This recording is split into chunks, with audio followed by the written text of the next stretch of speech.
Hibernation Uncensored.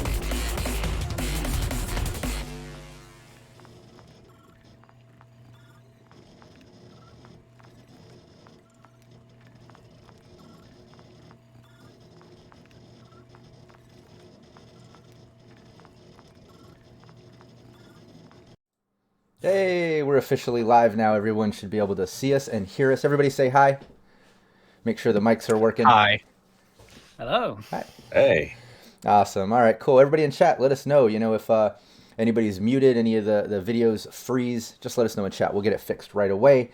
This is our weekly Fallout 2D20 gameplay. We're going to do this every Friday right here at this time, 12 noon Pacific Standard Time. This is the team that we were running every Friday on the Mad Queen channel on YouTube. If anybody is familiar and you're here from there, I really appreciate you joining us. This session is going to be just to do a little recap of what's happened so far with the team. And then we'll do a little, mini session 0 to bring in Jay and his super mutant character to the team.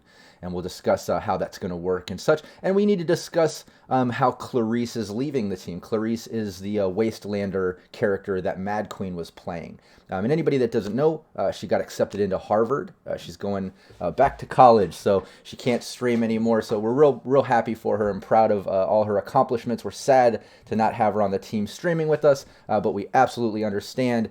And sometime in the near future, she might be coming back, and Clarice might make an appearance. So we're going to try to work out her character in such a way that we don't kill her. Hopefully, she can maybe leave the team and come back later. But yeah, let's before we get into it, everything that I kind of have planned for this, let's just do what we usually do. Let's go around the table. Everybody, introduce yourself. Let people know where they can find you online, and then just briefly introduce your character. Brandon, you want to start it off? Sure. I'm Brandon Perkins, also known as DM_Brando. I do live streaming of various tabletop RPGs. I do Dungeons & Dragons 5th edition with Realmsmith, and I do Cyberpunk on the Sirenscape channel every Thursday. And now every Friday, we're going to be right here on Cyberpunk Uncensored. Cybernation Uncensored. Cybernation Uncensored. I still make the mistake. Yeah, we recently expanded our brand and changed the name. Every once in a while, we slip up. Yeah, I'm not the only one. My mistake. I do it too, and I founded this brand, and I still fuck it up once in a while. It's still I'm getting on board. I'll learn it eventually.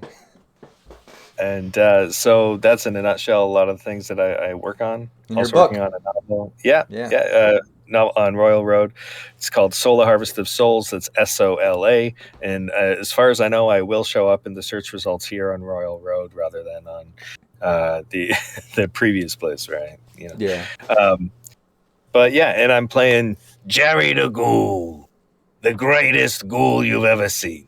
Or maybe more mediocre. He's kind of standard ghoul. You got show off the overlay you made too. I love that thing. Yeah. We can get Jerry the Ghoul. There he is. I love it. Nice. Awesome. Darth.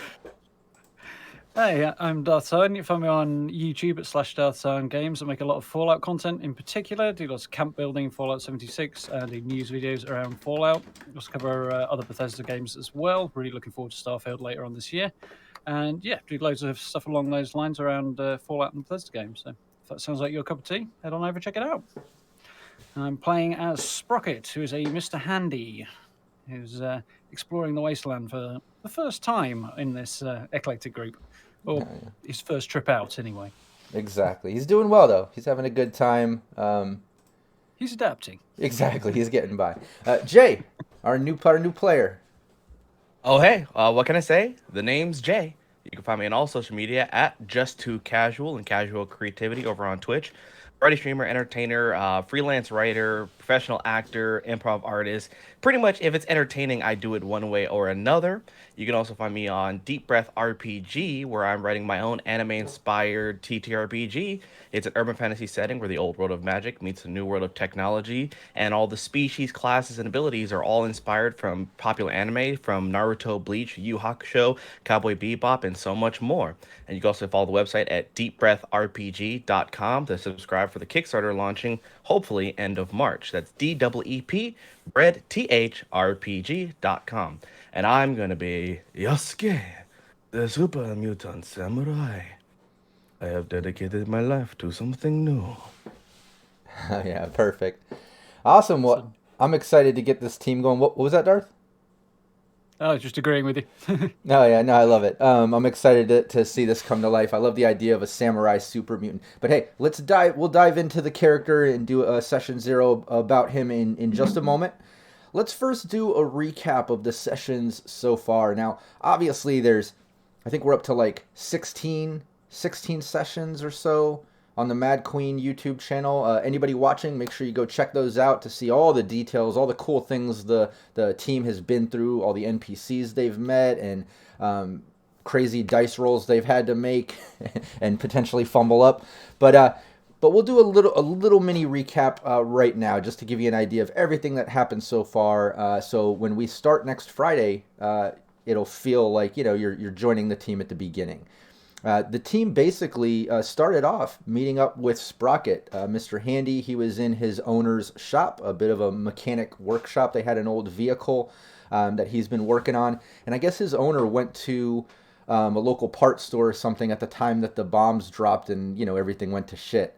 Mr. Handy stayed at the shop just kind of tending to it, keeping it clean, trying to work on the vehicle, waiting for his master to get back with the parts that never happened.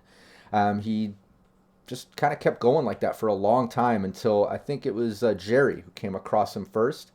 Met up, started talking, filling him in on what's going on in the world, explaining to him what a ghoul is and why he looks different than his master and stuff. And it was an education process. And during that, Clarice, the Wastelander, stumbled across the shop and I guess snuck in. There was a little sketchy moment where some guns were pulled, but then they were able to kind of convince each other to team up and maybe make some money together, maybe help this Mr. Handy go find his master. I think at the time, the Ghoul and Wastelander were thinking, maybe if we help this guy go get his master, we can get some money or caps or something that he was going for. I don't remember exactly the motivation behind it, but they did agree to help him and head out and go to that shop. When they got there, it's what you expect. There's ghouls in there. Everything's fucked up, and his owner was in there dead on the ground. There was some Wastelanders outside that said they were trying to get in. They offered to pay the team. Hey, thanks for the follow. They offered the team some caps to basically go in and get a part that they needed. They needed a circuit board or something. The team agreed. They broke in. They found another Wastelander in there with some holotape, a circuit board. They helped the team get the part that they needed. And then the team offered, or the Wastelanders offered to pay them, hey, can you escort us back to our settlement? We lost some of our people on the way down here, and we're kind of worried about the travel back. So the team agreed to do that. Also along that way, Sprocket got his owner's hat. So I don't know if anyone saw the flyer with Sprocket wearing the hat, but that's where the hat came from on the flyer. And yeah, the team escorted them back, ran across some rad roaches, some other Wastelanders that were offered to have some dinner with the team, which I guess Clarice did. They found out it was human meat. I guess Jerry maybe recognized some of the meat as maybe a past friend or something. I can't remember. but Clarice tried it. That was surprising. Nobody else tried it, did they? I can't remember. No. It was just Clarice. But yeah, then you made it up to their settlement, which was actually at Disney World. They kind of took over Disney World. When they got there, the team entered. There was a bunch of people there in robes, kind of like praying behind this Mickey Mouse hologram. And the team came in, took off their clothes to put on robes, and the team noticed they had scarification tattoos on their back in the shape of these Mickey Mouse ears. And it's a bit of a Mickey Mouse cult. They were at the House of Mouse, it was called, and it was Father John or Father Michael. I can't remember the name. Michael. I think it was Michael. Michael. Okay, yeah, and Father Michael was kind of running the place in his power armor, and they were kind of holding down this House of Mouse cult. They were against the enclave that was posted up in over at the old space station, the USSA. NASA launch pad sort of area.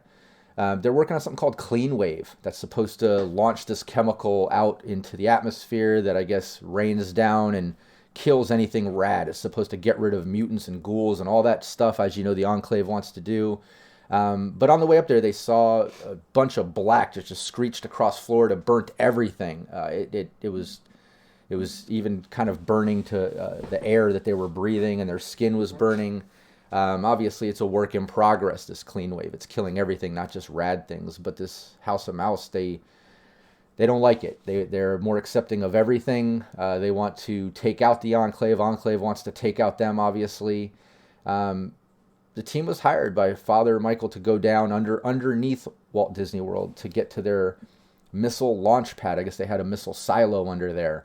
And that's what they needed to, I guess, get access to get this circuit board into, so they could try to launch this missile over at the Enclave.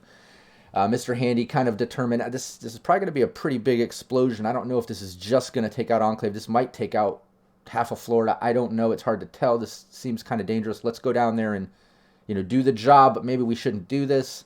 They went down there. They ran across some rad leeches, some quicksand.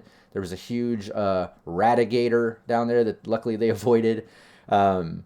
There was a ghoul down there, a maintenance guy that was kind of posted up. He was setting traps and things, trying to keep people away from the missile silo. He's like, did you see these people? They're kind of crazy with the Mickey Mouse scarification shit. They're kind of loony. And he didn't want them to get to the missile silo, but he made friends with Jerry. They both kind of had that northern hometown vibe. They even have plans to possibly meet up at some pizza joint if Jerry can ever make it up to the Boston area, I think is that what it was, Jerry? I think it was Boston.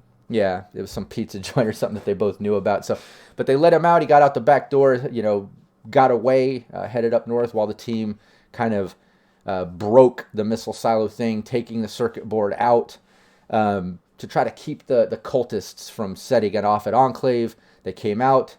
Their plan was to kind of hide this circuit board and tell the cultists, hey, we'll go out and venture into the world if you can pay us and get, find you the circuit board you need to get the missile going.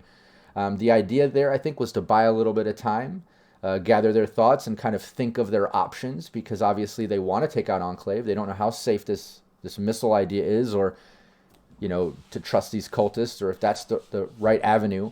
But they also know that there's the Brotherhood setting up in Miami down south, and their plan is obviously similar to Enclave.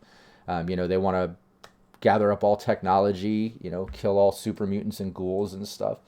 So the team is kind of heading down there. They're thinking, maybe somehow try to pin, the Brotherhood on Enclave, or get them to fight each other somehow.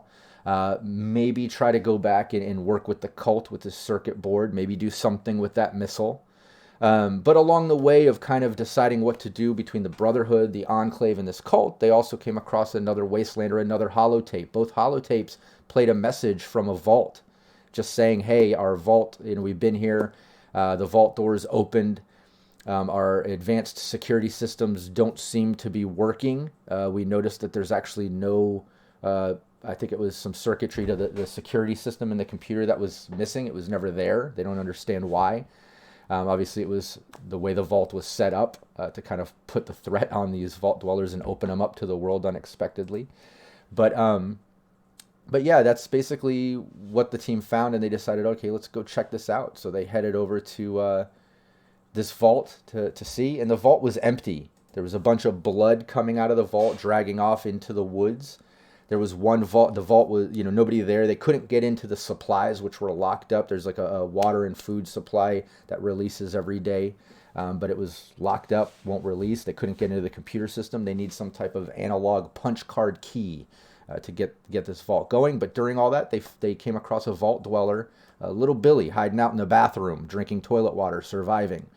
And he was freaking out, saying that a bunch of ghouls, a pack of ghouls came into the vault, basically grabbing everybody and taking them, like capturing them. And it's just unheard of. Well, ghouls don't do that. They don't capture people, and they're not, that smart or tactful. It was just odd that they came to grab supplies and people. So the team agreed with little Billy, like, okay, we'll look into this, you know, in the back of their mind thinking, well, hey, if we can at least figure out where that key is, we can get these supplies or whatever. But in turn, you know, help Billy figure this out or whatever. So they followed the blood trail. They ended up to a West Tech, an old West Tech facility that was taken over by a super mutant that has been gathering people and turning them into ghouls with a broken fusion core cell that's powering the building. There's two of them, half of them. One of them is broken, leaking. He's been putting people in there, turning them into ghouls, and then attaching this device to their head, basically doing this mind control thing where he can control these ghouls like a pack to go and attack people or grab supplies or do whatever. He was a bit of a scientist back in the day. West Tech turned on him as a super mutant, did experiments or whatever and turned him to the super mutant that he is now. And that's why he's just, he's hell-bent on this revenge sort of thing. They came, took all his paperwork. Originally, he was trying to figure out a cure for himself. But as you heard on all his holotape records along the way traveling through West Tech, he was, trying to cure himself, and the Brotherhood came in, took all his research and equipment and everything and killed him. Well, they thought they killed him, left him for dead. He was alive. And that's when his plan changed. There's no more trying to find a cure. There's only revenge, I think is what he said. And that's what he's been working on. So the team, it got kind of hairy there. I think Jerry took a couple shots to the helmet, got his ears ringing, but eventually they were able to kind of talk to the super mutant and figure out what was going on and convince him that, hey, look, he had the punch card key. He took it from the vault dweller, the overseer from the vault had the punch card key around his neck. That's right. And he was in the broken fusion room getting turned to a ghoul. Some were dying, some were changing, obviously. When the super mutant found out that the team wanted the key, he took it, put it around his neck. So now the team, to get the key from the super mutant, they've got to help the super mutant. The super mutant basically has this bunker that he can't fit down. It's a ladder, a tube down into a bunker. It's a little bit too narrow for this big-ass super mutant. So he told the team, if you can get down there, I have no need for these water and food supplies or whatever from the vault. I'll give you the key. But you go down the bunker and get me all the ammunition and weapons and armor that I think is down in there, because he saw from a settlement an inventory list of what's down there and plans to try to go raid it and stuff in the past. Long story short, team agreed. They went down there, went through this bunker, went down these tracks that led to another bunker. They're underground. They've gathered up a lot of weapons, a lot of armor, lots of good stuff. Some powerful stuff. Now they have a missile launcher, I believe, right? And you found some fusion cells. You found weapons. Some armor. Exactly. Some pieces of armor and things. But that's where the team kind of, left off. They gathered up all these things. They're at the entrance to the second bunker, which they know is approximately a mile or so away from where the super mutant is camped out at the other entrance of the bunker, waiting for the team to come out with all the supplies so he can do the trade. And the team's down there just kind of deciding what they're going to do. They're there with Clarice. They've got all these weapons, ammunition, all this stuff. They want to trade it with the super mutant to get the key, possibly. They don't know if they're going to go back the way they came, go up and just do the deal, go up this way, sneak up on the mutant, or walk back, do a deal, cross them, make partners with them. They could, they've between the Enclave, the Brotherhood, the Cult, the super mutant, and this vault, they have plenty of options here on things to do, who to partner with, kind of how to align things. I think the first thing to decide is Clarice. Before we dive into Jay's character and bringing him in. First off, before we dive into Clarice, is there any key moments or story points I should have mentioned? I feel like that was a good Cliff's Notes or summarization, but was there anything I should have mentioned that I forgot? Father Michael met his end. We didn't cover that one. That's right. You came out and when you went underground in Disney for the missile silo and came out with the circuitry and told them, hey, it's broken, but we can go get you a circuit board and stuff. We cleared the path to it. It's still kind of dangerous. There's quicksand and stuff, but we cleared the path. You might not want to go down there. It's real dangerous, but we can go get the circuit board and take it. Father Michael said, well, cool. Thanks for clearing the path. We'll go check it out at least first. Sit tight. They went down there with a team. Father Michael, I guess, in his power armor fell off, his half power armor fell off into the quicksand. They weren't able to get him out. They all came up in a panic. One of the guards kind of took over leadership role, at least for the moment when you guys were leaving. And yeah, Father Michael died. I did forget to mention that. And I should also mention his awesome little militia guys wearing all that cool Fallout Disney World gear. I don't know if anyone saw in the previous streams the imagery for that, but that artwork was badass. It's like these guys in this sort of post-apocalyptic armor that's all made up like Goofy and Donald Duck and Mickey Mouse and Vault Boy and all. It's crazy. I'll have to bring that image up eventually in one of the upcoming streams just so we can see it. But yeah, I forgot to mention that. Was there anything else that I forgot to mention before we dive into Clarice and stuff? I think that was... Well, we ran into that trader Pep on the way south. That's again, another thing. Towards Miami as well. That is good to mention because that's another contact that you guys have, and that was a good one. This old trader. He was traveling with a couple guards that were in power armor, ran across some raiders that tried to rob him. The team helped kind of protect him from the raiders still following him and tracking him down. And through that, they got the discount and hookup from this old dude. He goes by Pep. Some people call him Grandpa. And they did some trading and purchased some goods. He said he was heading up to that cult compound. He actually knew of House of Mouse and was heading up there to do a trade. And if you remember, the House of Mouse people mentioned when I think you guys were looking for somebody to trade with when you got there. They said, actually, we deal with a trader, comes through every month or so. He should be here soon. And then you guys actually ran into him while traveling south. But yeah, that's a great mention, too. I did forget to mention Pep. And that was a fun overlay. Let me see if I still have that just for fun. Was there any other key points that I forgot to mention? The only one I think of after that is the dog, yeah. Oh, the dog, yeah. Galvin's just mentioned in chat. Here's Pep, the old Wasteland trader. I'm Pep. You want to trade anything? You can call me Gramps. But, yeah, I forgot the dog. Actually, all of us forgot the dog for a moment there. If you remember, for a couple streams while you guys were going into the West Tech facility dealing with the super mutant, I completely forgot to mention how you couldn't get the dog up through the roof.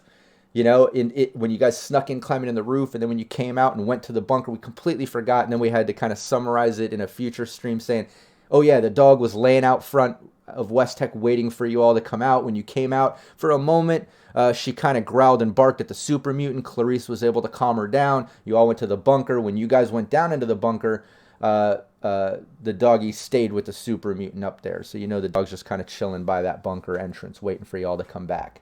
What was the dog's name? Riwa. Or Riva? Yeah. It's Riwa. Yeah, I think we were that one, yeah. Yeah, it's spelled with a V, but pronounced Riwa, I think, right? Yeah. Okay, cool. Okay. Was that it? Did I forget anything else? I think that was it. I think that's the big stuff, yeah. That is. That's the main NPCs, the main factions and groups and settlements that you came across. I think that's pretty much it. So going back to Clarice, what I think in order to have, the ability for... oh, that's awesome. Was Galvers the one that reminded us about the dog? I just saw the chat there after Darth mentioned. Okay, nice. Thanks, Galvers. Yeah, the other thing, we want Clarice to be able to come back. We know that. So it's like we need to not kill her. I would like to say, because we know she has a raider family, out in the Wasteland. That's where she came from. That was kind of a little south. Maybe with everything going on and coming to this climax, maybe she's like, you know what? You guys go deal with this super mutant. Do what you got to do with the trade or whatever you guys are going to do with them. I'm going to use this opportunity now that we have this second exit here to pop out. That way, I don't have to deal with the super mutant or anything. And I'm gonna haul ass and beeline it to my settlement and my family and let them know what's going on. Between House of Mouse and this huge missile silo, this devastating clean wave shit that's not only killing super mutants and ghouls and stuff, but also everything.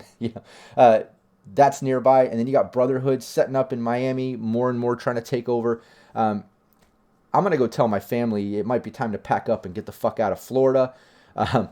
Maybe try to send them a little more north, and then I'll try to come and find you all. Does that sound like something Clarice would do? Or did anybody have any other ideas? Because that was my initial idea for Clarice. And also chat, if you have any creative ideas too, feel free, drop it in chat. But any other creative ideas for Clarice to make her exit and still be able to come back?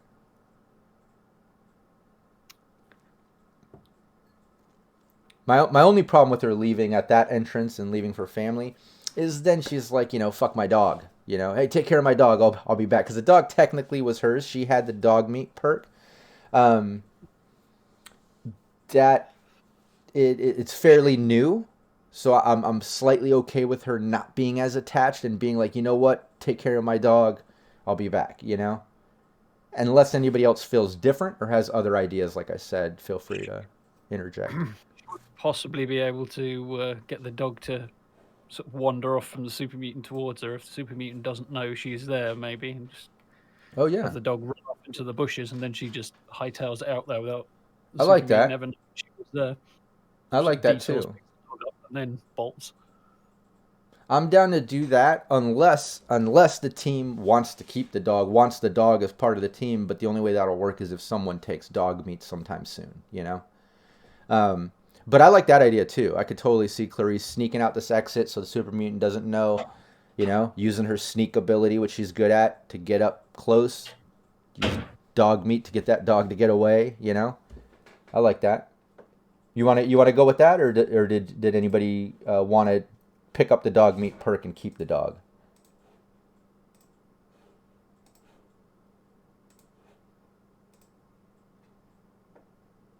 I don't know. I mean, I've thought about it, I guess, but might be, I don't know, a bit of an extra challenge.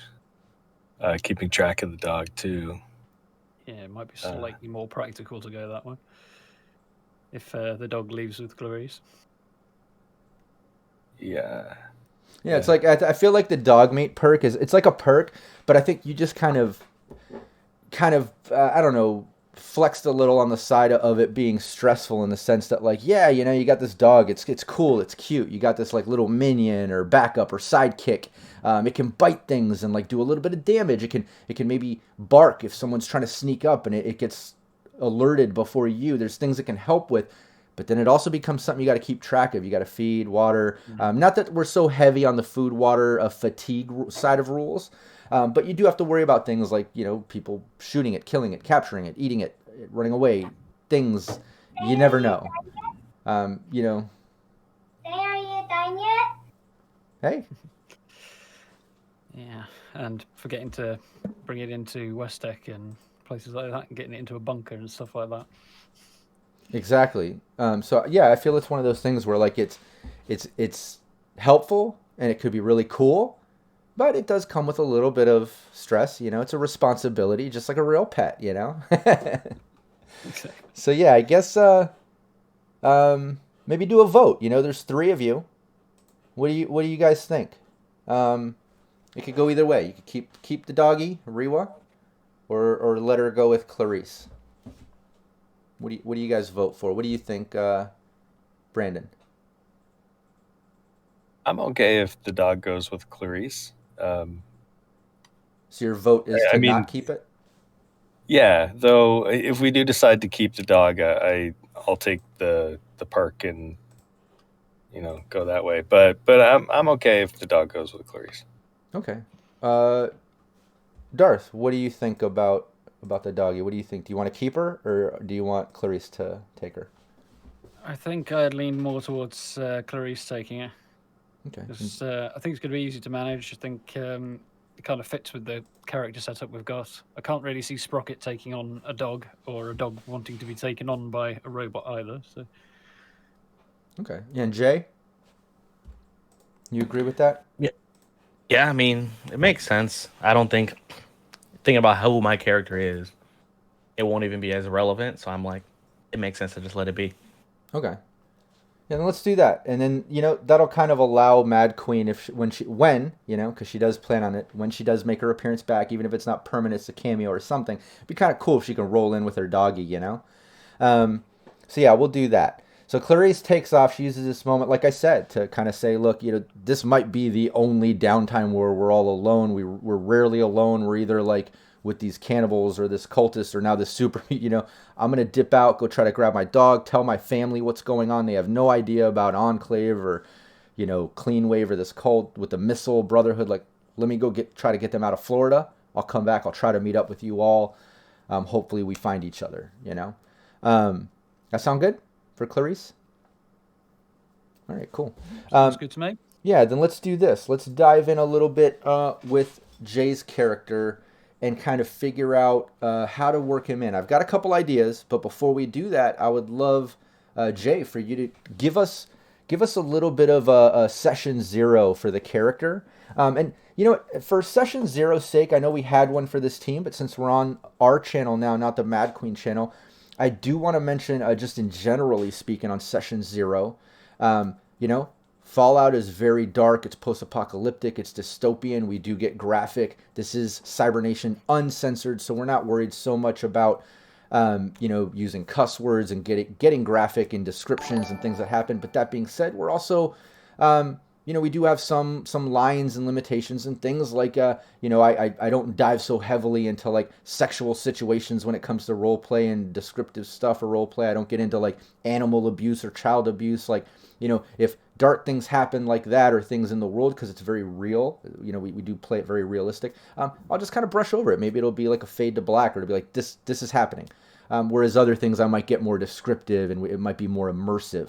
But like I said, I typically want to avoid some of those you know, trigger topics and things that I don't enjoy.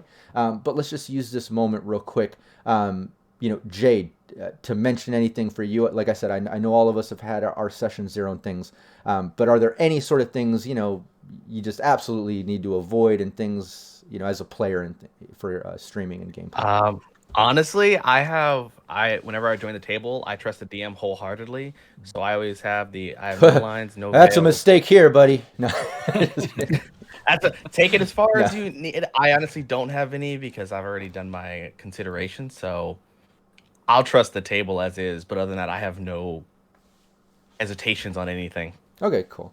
Now then, we're probably good. Like I said, we're all pretty much on the same page as most streams. You know, we avoid all that offensive bullshit stuff. No sexism, racism. Like I said, violence against children, animals, things like that. Like I don't like none of that shit. We avoid it. So that's how we do it. Now that being said, anytime in gameplay, if things are getting sticky, uncomfortable, like something's a little too graphic, violent, whatever, you can always raise your hand. You can send a private message in the Discord chat so we know, because this is a live stream. I know, you know, it's a little different than being around a table. You know, everything's live and moving forward. So just keep that in mind too. Anybody gets uncomfortable, shoot us a private message, raise your hand, something like that. But should be fine. So yeah, let's dive into your character a bit here. Before we get rest in peace. Let's before we get into you know, the team and how we're going to work the character in. Teach us about the character. First, I want to make sure I'm pronouncing his name right, and then, you know, where did he come from? How did he become a super mutant? You know, give us any type of lore you've been able to think of for this character. Fill us in. Okay. So first off, name is Yasuke. That's the official pronunciation. Yasuke was once upon a time not named that, though his name has been forgotten due to many years of trauma. Long ago, this individual was a warrior, a soldier, a fighter. It's unknown, but the bruises upon his body tells a tale of many battles, many fallen foes, and possibly many life-threatening situations of himself. Once considered a soldier or possibly a slave to someone forced to fight, and this continued on for unknown amounts of years, sealed away in a cage, unable to see, hear, or sense anything until battle was meant to be. This continued on until one day he fell in battle.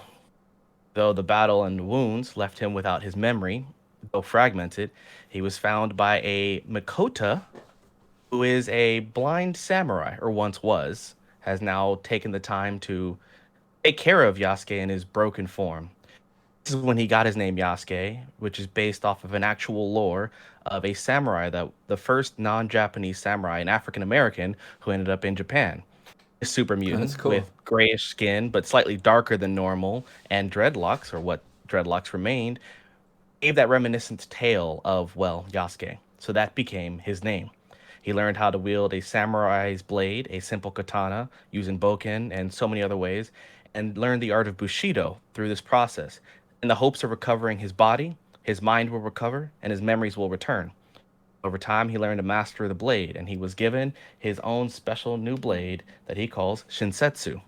This blade is Nice. actually made from the minute hand of a grand clock tower. So one of those clocks you see in a Hell city, it's yeah. actually a minute hand that's been shaved down to be about 100 centimeter long blade with a handle that's been fabricated to wield for his large hands and large size.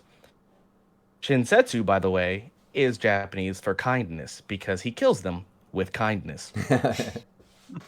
Over time, he learned to get rid of the rage that was inside of his body as a super mutant, no longer killing for the sake of battle, but to protect others, until the day that Makota finally got too old and perished.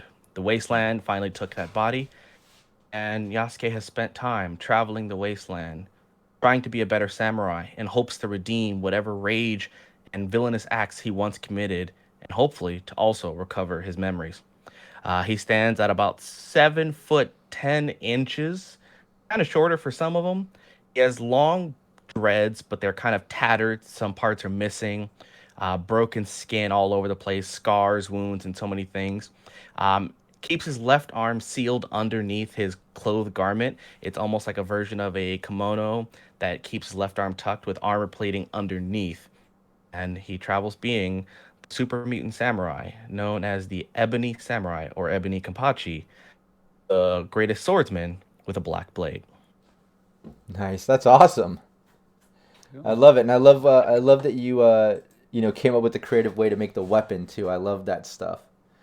Oh yeah, That's the clock awesome. tower blade. Hell yeah, perfect. Um, yeah, yeah. One thing that popped in my head while you were saying that too, off stream, I know that we've got to get you up to the right level. Like I think the team is at level 3 now. Is that what it is? Yeah, Yeah. level 3. And I think I sent you that info. But the other thing that we didn't account for is during that time, the team has been able to trade a couple things. They, got some caps, things like that. And you should have, a little bit of caps, some things too. So we'll chat about that off stream and make sure he's, up to the level and has things and, stuff like the rest of the team. That works. What part of the country was he in? Well, I guess he wouldn't know where he was being held in a cage and used, and he doesn't know who was using him and stuff because he just fell in battle and then was found, right? Yeah, he was after so much battle and the sensory deprivation led to a lack of memory retention. So when he fell in battle, he couldn't remember anything before a battle in detail, at least. Okay. What about when he got found? Where is he? Where was he when he was with the master being taught and things before the master died?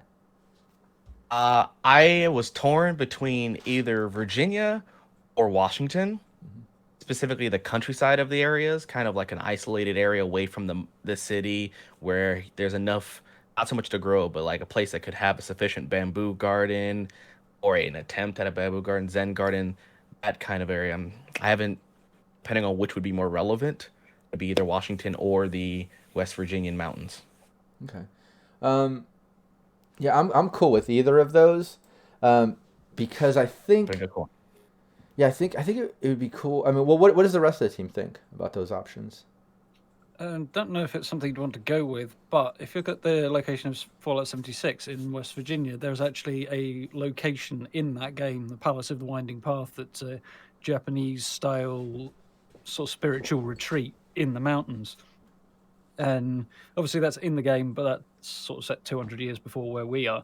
So what it might be 200 years on from where it is in 76, open question. But yeah, So it's possible. it's had raiders there and stuff in the past, but it's this kind of somewhat commercialized spiritual retreat as it exists in 76, but the location is there in the mountains. So it could be nearby that general area where I was found. Whatever state the place is in, I could picture my new sensei was just kind of like away from the commercialism and wanted more isolated living to be away from that. And that allowed for the super mutant who was found, Yasuke, to be a little more isolated from other people while we tempered the rage and forged the steel. There's a lot of time that passed between sort of, when 76 is set and when we are now, so better part 200 years, so there's a lot can change in that time. So Yeah, So yeah, no, I think That works. Yeah, and the other thing too, this is also for any new viewers that are just getting, cool to Fallout 2D20 and our team and whatever and jumping on board. Our lore is it's original. We're leaning on the video game lore. Obviously, there's the factions, there's location things and whatever, but specific NPCs, timeline stuff, we're flexible. Just like most of these licensed role-playing games, when it comes from actual IP, a lot of times when they hit the tabletop, they all of them recommend, just like this book does, make it your own. Don't feel like you have to lock into a particular timeline like 76 or Vegas or things like, it's all there to give you the vibe in the world, but you can make it your own. And that's what I've done. I don't have extensive experience with all of the video games of Fallout. So I'm taking, the general world, the lore, the factions, the things, and I'm making it my own. That's why I placed the team in Florida, kind of making our own area, and then, branch out from there and stuff. So I'm totally cool with whatever you want to make up for where he's from, how it came about, if it makes some sense to 76 and 200 years later, even cooler. But it doesn't have to. Don't feel obligated to line up everything with the video games. Yeah, make it your own. I think being West Virginia near that place 200 years later, it has the cultural relevance. It seems fitting, and it's like a little bit of homage to 76. I'll take it. Nice. Now, after your master died, what was his name? Makota.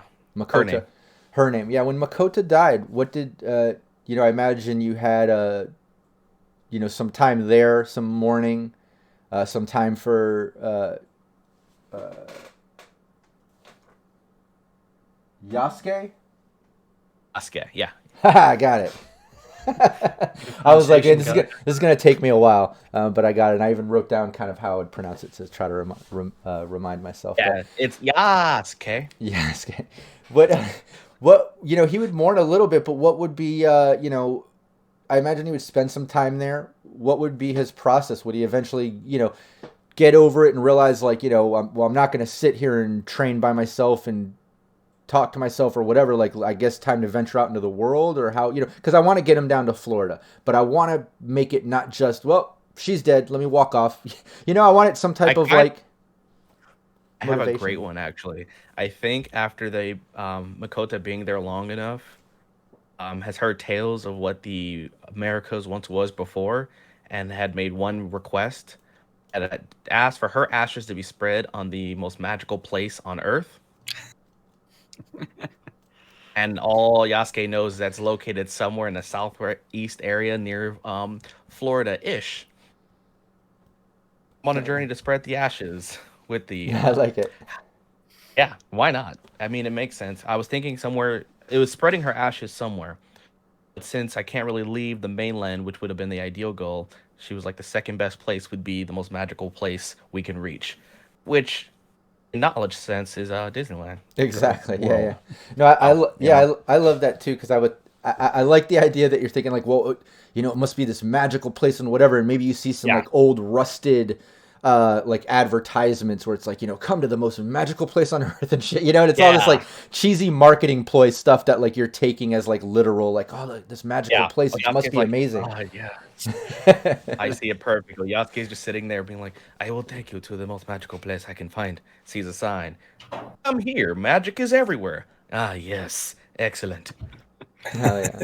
No, I love that, because I like the idea too that like, when we bring you into meeting the team, you have a little bit of something, like if it's mentioned or if there's some way to tie that in, that would be really cool for the team. Like, oh shit, you met those cultists, did you see that?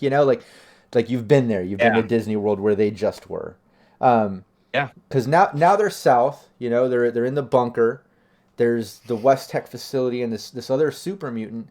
What I was thinking to bring you in, now learning about the character, it even makes more sense to me. I'm excited about it. Is the fact that he's this sort of, I don't know, peacemaker in a way. He's trying to like release people from this hell, so to speak.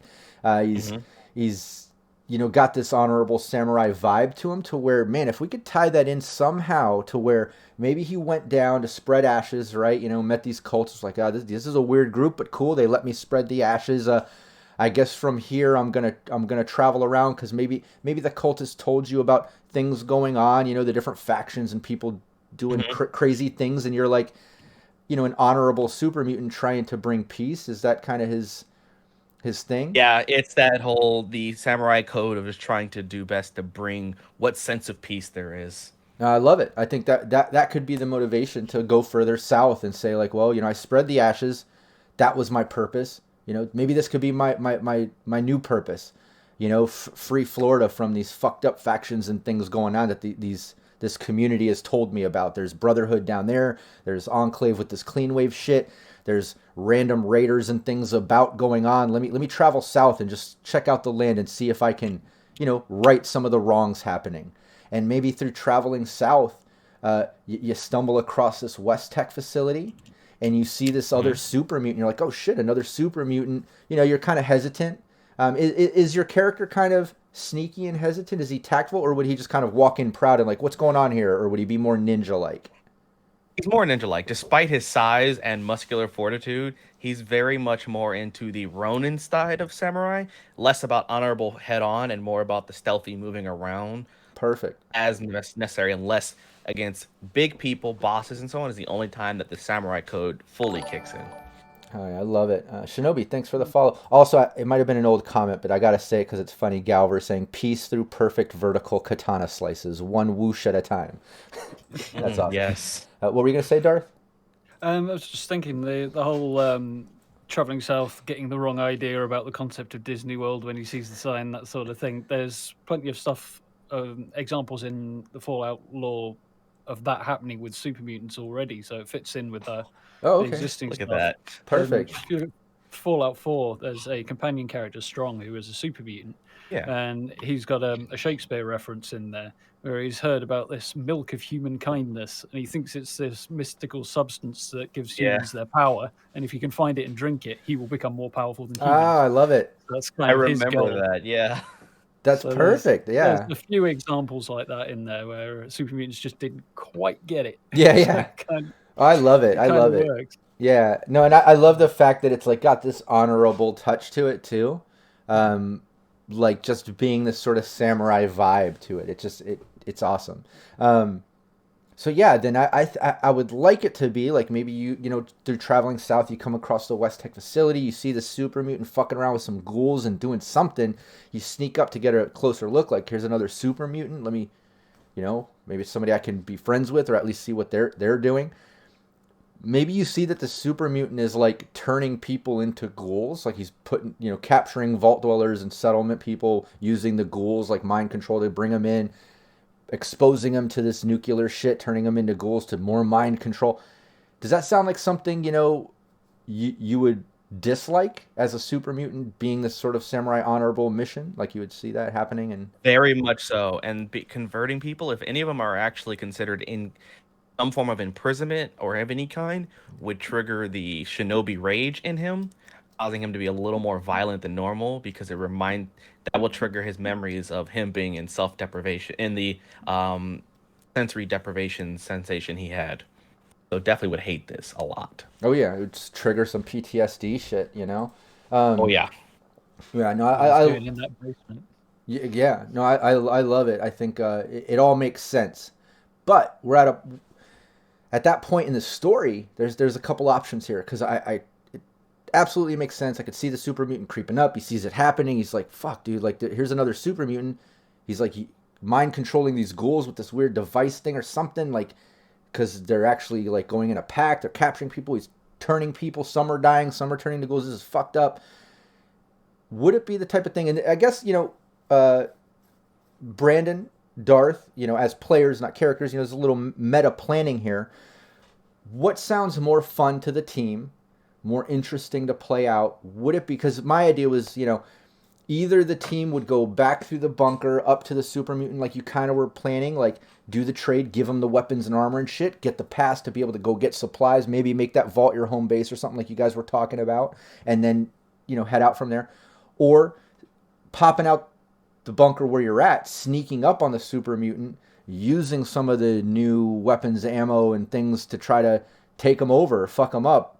Because I know originally you guys were kind of upset, just like, yes, Yasuke, damn it, I lost it. Just like Yasuke, was kind of seeing it and being like, yeah, this is fucked up. It's like this moral dilemma. And I know you guys were kind of having that too with it, with what he's doing, but you're like, well, but I don't know if we can take him. He's got a missile launcher. He's got this. He's wearing all this armor.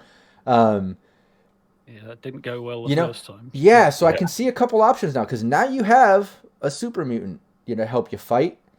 You have these new weapons and things that you found in the bunker. It does give you a little bit more leverage. So I guess where I'm at with this is like, okay, if the super mutant creeped up, if he's seeing this going on, would he,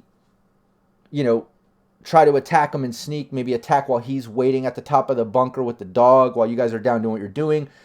Would he still be hiding and watching when you guys come back to do the deal with the super mutant and then decide what he's going to do? Would it be the type of thing you guys pop out the bunker to creep up on the super mutant and you see them already engaging maybe in a fight?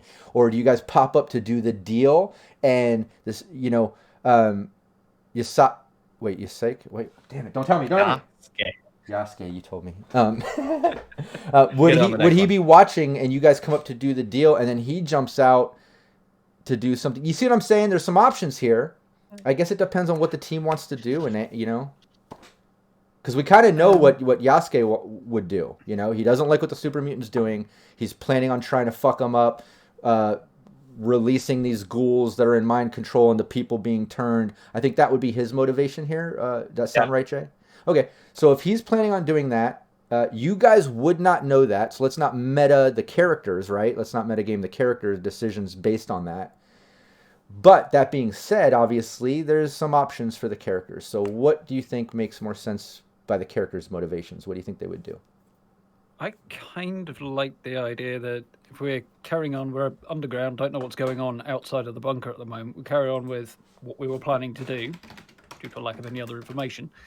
And you suggest the idea that maybe we come on them when they're fighting, and perhaps Yasuke and the super mutant have met. They've talked about what he's doing to these people, and their conversation has gone roughly the same way ours did. Okay. And when we pop out, there's a fight going on in front of us, which would be the ideal time for us to go, maybe now's the time to try and put a stop to this. Yeah, I like that. Okay.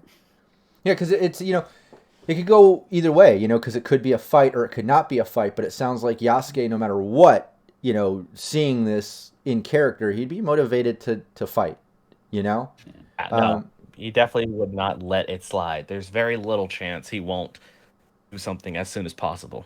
Yeah, so then that would make sense, and I think, correct me if I'm wrong, Jerry and Sprocket, especially losing Clarice. Clarice is like, I'm out, I'll meet up again. Like, now you're feeling even less like protected, or you're losing your fighter, right?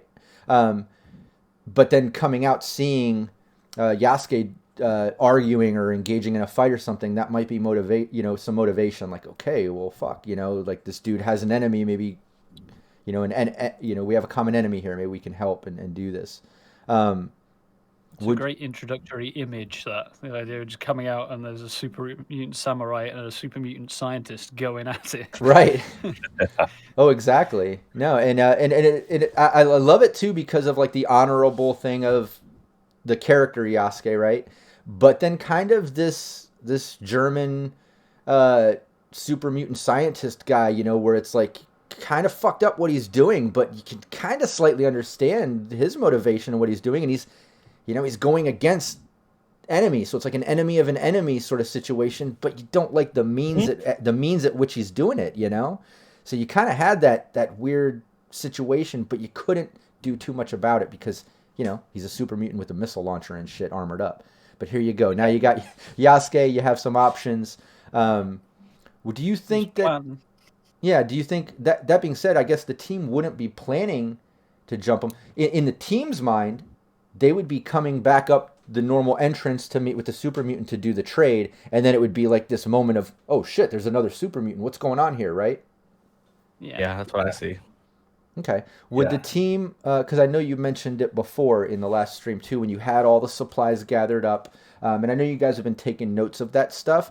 I'm going to get from Mad Queen the things that she wrote down because I know she was grabbing things too.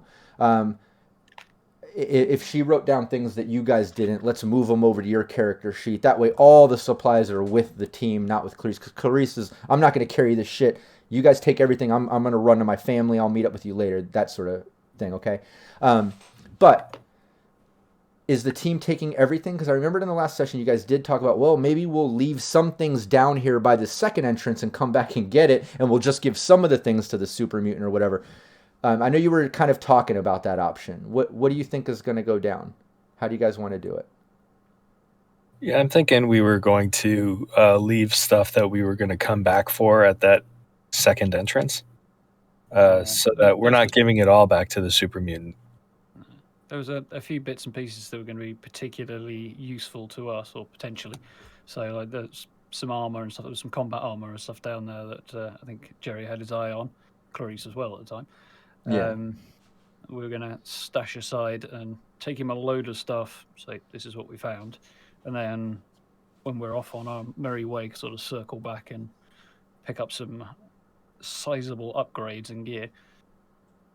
No, I like that, and it makes sense, and that's what I remember too. You guys talking about. So I guess what we should do off stream is in the chat. We'll organize that. You know, I'll get with Mad Queen. I'll make sure that we have the inventory list that she gathered as Clarice in the bunker, so we have total supplies, right? I'll drop that into the chat here on the Discord, and then you I guess it would be you too, because Jay wouldn't be part of that aspect, right? Because he's up fighting the super mutant, arguing at this point. Jerry, Sprocket, you two decide, what are we going to bring to the super mutant? What are we going to keep down here and stash for us later? And then, you decide that by next Friday. And then we'll start next Friday's stream, role-playing that out. We'll start with Jerry and Sprocket having that conversation. Clarice literally just left, and you guys are standing there. And we'll take it right from there with you guys discussing, these are the things we'll keep, these are what we're gathering. You guys can either pop out, walk back, or train back to the entrance, and, we'll take it right there. When you pop out, Yasuke? There it is, Yasuke. Hey! Oh, shit! No, Yasuke will be there, and, that'll be our official start of the game. Does that sound good? Is there anything anything I missed? Anything else we should interject or add in? I think that covers everything. Yeah, that's pretty much... I think so, yeah. Okay, cool. Then that's what we'll do. I'll get the info, drop it in chat. We'll be here next Friday, and we'll continue right where we left off. I just want to re-encourage anybody watching this live stream or the VOD on the YouTube.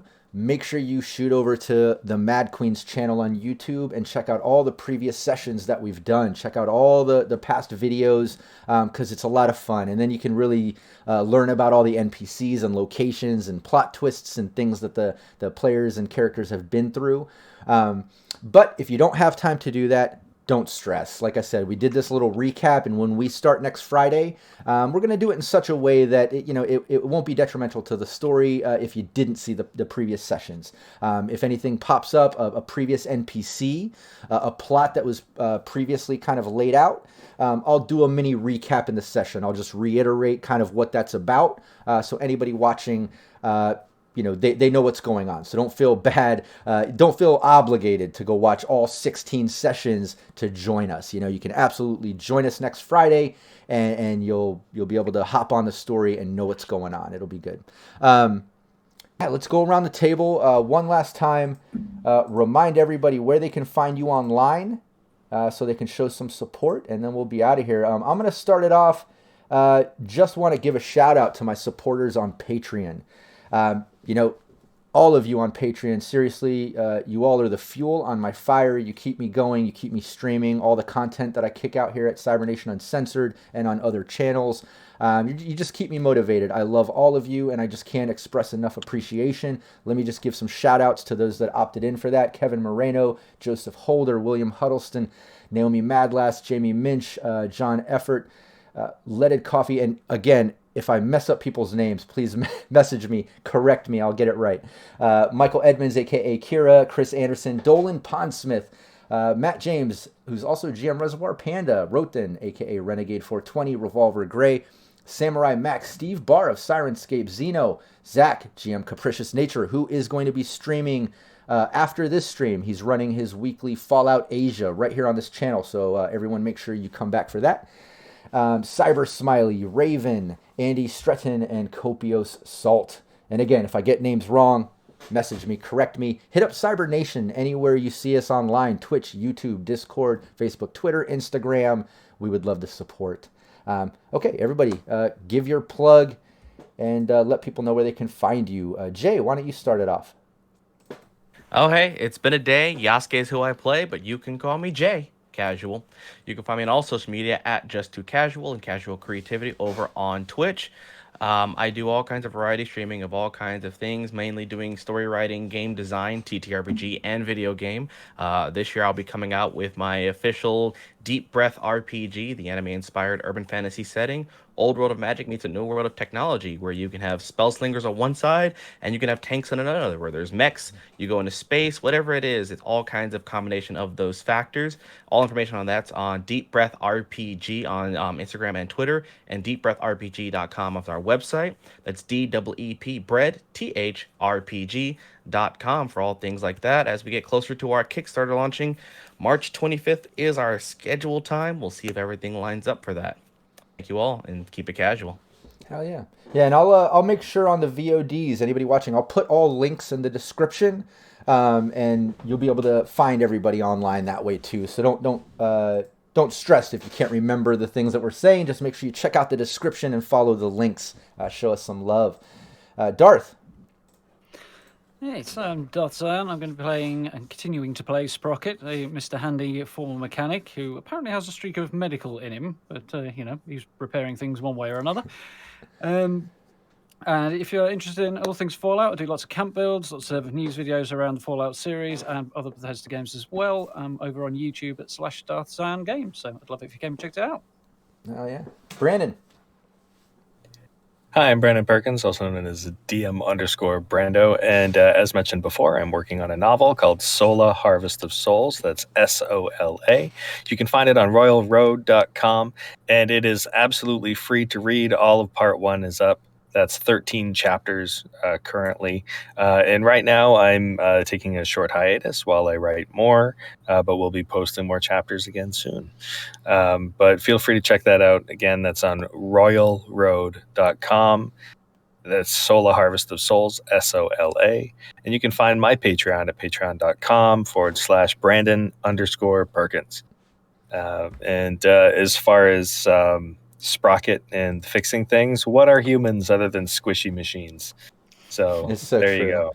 Yeah, and I see Shinobi mentioning Fallout double presentation, and yes, we are making Friday here at Cybernation Uncensored our official Fallout Friday TGIF. Thank God it's Fallout.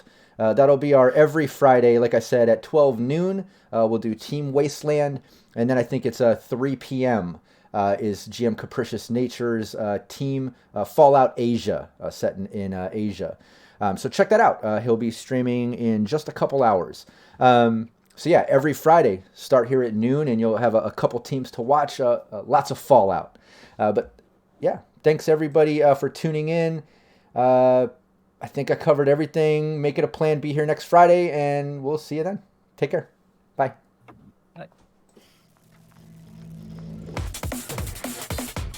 Cybernation